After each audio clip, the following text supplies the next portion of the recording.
everyone. Bienvenidos and welcome to the Florida Table Cafecito edition. We're going to be discussing CHISPA, electric school buses, and Earth Month, hosted by yours truly, Moms Clean Air Force. We are a community of over 1 million moms and dads united against air pollution to protect our children's health. Through our awesome network of state-based field organizers, we work on national and local policy issues. We meet with lawmakers at every level of government to build support for equitable, just, and healthy solutions for pollution. Now, today's conversation will be moderated by myself. My name is Gabriella de Silva. I am a Moms Clean Air Force Florida organizer based out of Tampa, along with my counterpart, Yaritza Perez, who is based out of the Orlando area.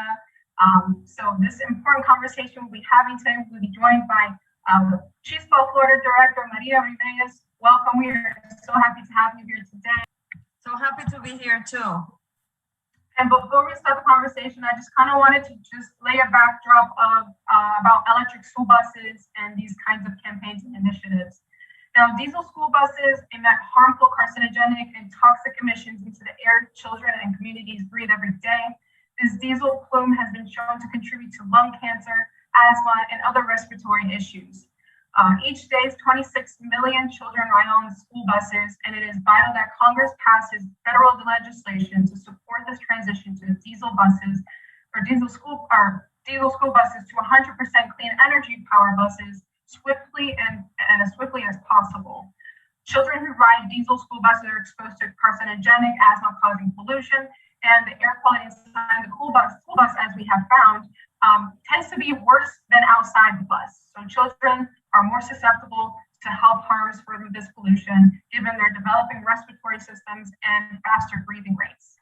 So transitioning to school buses to 100% electric power will keep up and help clean up the air we all breathe. Electric school buses produce no tailpipe pollution. They make the air safer for children who ride the bus, as well as outside the bus, and the bus drivers themselves. We have to think about them as well. All at once, we are reducing CO2 emissions. So we support a nationwide transition to electric school buses as a way to reduce the harmful pollution our kids breathe and help solve the climate crisis. And the federal piece of legislation that we support is the Clean Bus Act. This establishes the Clean Bus Grant Program by the Department of Energy to replace diesel school buses with electric school buses. So this would invest in charging infrastructure, support transportation workforce development, and the grants will prioritize support for lower income communities. So we are looking forward to working with that. And we are so happy to have our partner CHISPA here. I know you guys just launched in Orlando a couple months ago, so we're so happy to have you here, and we are so proud to be partnered with you, and we look forward to the work we will do together. So I'll have Yaritza start off the conversation. Hey Mom, so like Gabby was saying, my name is Yaritza and I'm here in Orlando. Super excited that CHISPA just kicked off, especially here in the city beautiful. What better way to be able to do that than this month, right? So without further ado, I'd like to introduce our guest, Maria Revelles from CHISPA Orlando. Hello, good afternoon. My name is Maria Revelles and I am the director of CHISPA Florida. We started here in Orlando, but we are going to be organizing all over the state of Florida. And we are climate justice organizing initiative for the Latino and BIPOC communities. Basically, we're going to be empowering their communities and removing their barriers to access, to legislation, to advocacy, to talk about issues that are important to us. Climate change, racial justice, climate justice, and all the things that impact our communities in such a different and more difficult way that maybe people in other spaces. Yeah, that's so important, and especially in the way that things are developing now, especially here in Orlando, so many folks are moving here to the state, especially here in Central Florida. I've noticed a huge influx of new residents, especially over the last year or so. So super excited to have you here in Central Florida. Thank you so much, Maria, for joining us.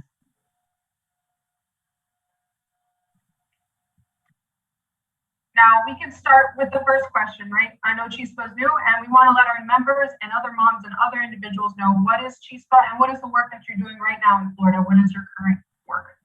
Yeah, so like I told you, CHISPA is really a community organization, for lack of a better word. Our initiative, it really come of a need. Like we know that Latinos and Black and Brown communities, indigenous communities, we are more affected by the climate change than any other group. Like we are the children of the earth, right? We are being displaced. We have work agriculture, all those vulnerable spaces that we are, so hurt. When the earth suffer, we suffer, right? So basically through CHISPA, we are looking forward to develop those leaders. We are not bringing them the issues; they are bringing the issues to us, right? So we work on those issues that the communities ask us, that our leaders, that our promotores, that our madres, tell us that they want to work on, and basically figure out ways with them to uplift them to elected officials, to create legislation, to create changes in the communities, and also to make those elected officials accountable, for those commitments and promises to the communities. Right now, we are working in several issues, like the campaign, the Clean Buses for Healthy Niños campaign, which is a campaign basically to replace and remove all those old dirty diesel buses from Florida, and change them into clean electric buses. We have right now, we are in a stage that we started very early, not only talking to the communities and the mothers, the fathers, and all of that, but very close, we get to started having conversations with teachers, with school board members. And I think that has been a very interesting and game changing, believe it or not. When we were having some of our one-on-ones with school board members, many of them were surprised and telling me, well, how is this the first time that I hear about this issue? How is this the first time that I hear that there is funding, through the Volkswagen settlement, possibly money that is going to come through the Clean Air Initiative, federal money that is going to, how do I don't know about this, right? And this is things that organizations like us do. We also have conversations with the parents in the school, so they can call their elected officials in their community and engaging them in having this conversation. Because, like we see kids, like you were talking about kids that have been recently displaced, like not only those that have been displaced, by immigration and all of that, which that's a very important group, but take kids like the ones that were displaced from Hurricane Maria, that live, many of them still today live in hotel rooms. In 192, that is not too far, I'm signaling out because it's not too far from where my office is, these kids live in a hotel room. And then take 2 hours a day, they go and they sit for 2 hours, 1 hour or something in a dirty bus, like a teacher. We were talking to a teacher last night and say, well, school buses are a problem. If you can even smell them before you hear them or see them, that's a huge problem. So what kind of a fighting chance we're giving to our children that displaced, trauma, live in difficult conditions, have to learn English and Spanish, and then they need to stay home. They need to stay home because they get asthma attacks, they get headaches, so they lose more school days than any other children. Come on, like these kids don't even have a fighting chance. So it's up to us to remove those barriers. Being educated is the right. So breathing clean air, having the best opportunities to succeed in life, that's something that is worth fighting for. That is so spot on, Maria. And like everything that you said it aligns with all the things that Moms Clean Air Force and the EcoMadres program. That's exactly what we're working on as well. And you're right. Like the effects of climate change are not equal across the board. It's not felt equally. Our communities of color and our low-income communities always face the greatest risk because they're the ones who are hit the first and the worst. And like it's about time that those community members, those residents are taught, like, hey, there's funding out there for you. We can make it better. It just hasn't done that. So it's so important for organizations like CHISPA and Moms Clean Air Force to get together and like provide a place for these folks to get this kind of information so that they can use their voice. I love this. I'm so excited that we're able to join forces together and move forward. What kind of stuff do you have going on for Earth Month here coming up? Well, right now we have a lot of like this, event, this Cafecito. I feel like not only for Earth Month, I feel like in Florida, since legislative session started, we've been having more coffee than ever. Like, we are hyper caffeinated. But I think it's very important, Yaritza and Gabriella, because, like, for example, like we're doing this in English, and we could, even if it's in English, we know exactly the sector of the population, like the mothers that sound like us, the mothers that look like us. Those are the ones that are going to be more inclined, because they maybe not seen themselves represented in other spaces.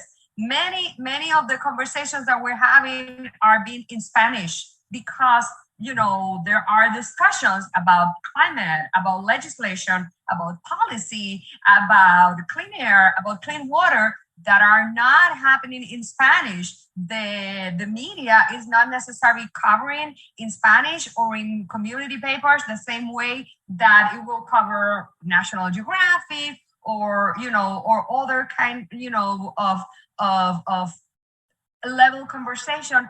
Our community deserve to have the information that address them directly. So we're having also conversations about COVID vaccines.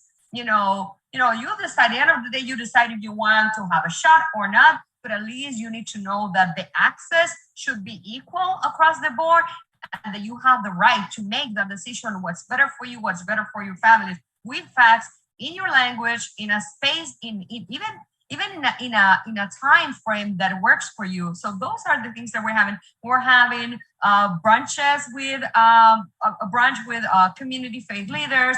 We're having lake cleaning, engaging this community. And we're also doing something that to me is very interesting, that is a climate justice survey, having conversations with, really we're hoping to have at least 1,000 conversations in English, Spanish, and Creole about what does climate justice means to me, how does that impact us, and also what are the solutions, and what are the terms that we use.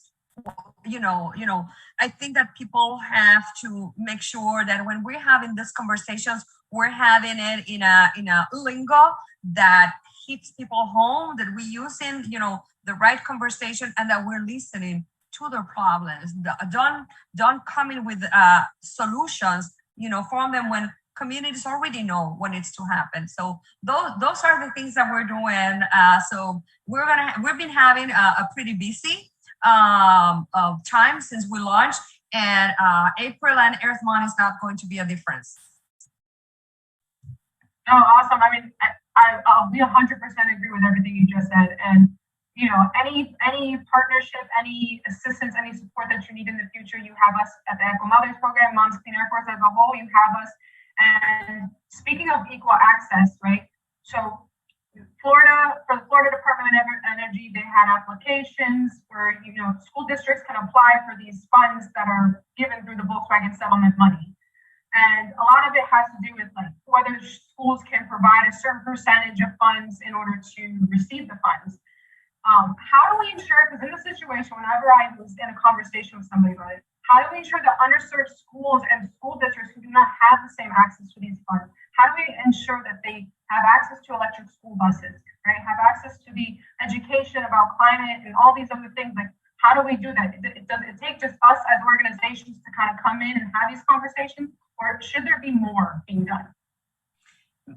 I think it's a mixture, right? In my experience, it's a mixture. I mean, we know our part, like educate, agitate, organize, right? And the people don't need much agitation. When you have parents that already know what they're going through, dealing with these dirty buses, once you explain them how is, the process to get the buses, they tell you right away, so who do I need to talk to, right? Our mothers, our Latina mothers, I think the mothers in general, we are the backbone of society. So just tell them, how the system, where they're ready to address whoever they need to address, right? I think that it takes a lot of cooperation, like one single organization like CHISPA cannot talk to all the mothers in the world, neither more for clean airs, the EcoMadres, like it really needs out there cooperation and really a grid of organizations that we can decide, who are we talking to, who are our targets, who are our legislative targets, and make the ask. The money is out there, the funding is coming, but also takes those parents, those teachers, those principals to also call their school boards and tell them, if there are 50 buses that are coming, where are they going? Where are they going? We know, like our communities end up getting like the buses that are in worse condition just because of burn, they're used more, the community has less money to change them. So let's advocate so the new and cleaner buses go to the places that have more need. That is not going to happen if we don't raise our voices, if we don't go to those school board meetings and press on the issue. Because, let's face it, right? School board meetings, they probably have hundreds of issues, to cover, post-pandemic, SAT tests, performance. So they are not going to speak about what we want unless we make a push to bring it forward. Absolutely. I mean, like you said, the main theme is communication is key, right? That's just educating and making awareness. And this isn't the only conversation we need to have. We need to continue to have it in various languages, in different settings, with different people, because, teachers, policemen, anyone you can think of, right? We have everyday advocates, right? You don't have to work for an organization to be an advocate. You can be a normal person, everyday person, to know about an issue to advocate for it. And I think giving people the tools and the information is what's going to help us push forward in this. And because it's Earth Month, and I just wanted to kind of make a fun question out of it, for CHISPA or for you as an individual, what is your environmental wish? If you could just have a wish and just, make sure it comes true, what would it be? I think I will stop the heating of the waters. I will stop the heating of the oceans. I think that, we were joking earlier in the pre-conversation, like we come from the same island. In a way, we are all floating in the same island, right? The heating of the waters create massive displacement of people. We saw it last year we saw it a couple of years ago, 2 years ago, in the hurricanes Irma and Maria in the islands of Puerto Rico and the Virgin Islands. We saw it last year in Honduras and El Salvador with the hurricanes Ira and Iota. We're seeing it in the deaths of manatees, in the, if I had one issue, which I know it goes hand in hand, with the kind of pollution that we are throwing into the air, we are losing the protection of our oceans. And I really would like to see our globe really stop heating. Yeah, that's a great wish. Because like you say, it's like a multifaceted issue, right? When the water is heating, right? The planet's heating, the coral reefs are dying, like, and hurricanes are becoming severe. It's like a multiplier effect, no matter what, it affects something else. So yeah, having that, I think if only we could wish it, that is a great wish to have to stop a lot of issues. And I have one more. The most interesting part about this question is that this is a wish that is in our hands. Collectively, we could decide, we are the generation that is going to leave clean air to our children. We could do it. We are the generation that is going to stop, burning fossil fuels. We could do it. Absolutely. No, I love that. Mm-hmm. I love that. And I have one more question for you, Maria, and we'll close. Just for CHISPA as an organization, how can moms and families take action? Tell us about what CHISPA is doing, what we can do to support CHISPA, if we can go to the website, sign a petition, what is it that we can do to come help out with the campaigns and initiatives that you have going on? Moms for Clean Air have already been a wonderful partner. We're part of our lunch, and they have been a lot of our, thinking process. Actually, some of your leadership gave us input to create the survey that we're talking about. So, I think that most important part right now, share our survey, with your list, with your constituents. Let's come with a real interactive plan on how are we going to address, the implementation on the buses. Let's keep talking to our elected officials, right? There is we can also invite through our websites, our different websites, maybe create a model where our mothers can, how do I join a school board meeting? How do I have a one-on-one with a school board member? I think we can create a lot of materials that our communities understand. You don't need to be a policy expert, to advocate for your children. You really don't. You just, democracy is the government of all, and we are part of that also. Let's act like it. Yeah, huge, right? So Maria, again, this is the first conversation, but this is definitely not the last. So just like how Maria was saying, you can check out her website. The link is gonna be listed below, along with the same one for Moms Clean Air Force. You can check out and find out when we have upcoming cafecitos, events, in person, virtual, wherever you feel comfortable in advocating and any kind of information you may need. This is gonna be your one-stop shop. So Maria, thank you so much for joining us on this amazing afternoon. I'm so glad to have had this conversation with you. I love your energy, and I definitely look forward to working with CHISPA here in Orlando and Moms Clean Air Force.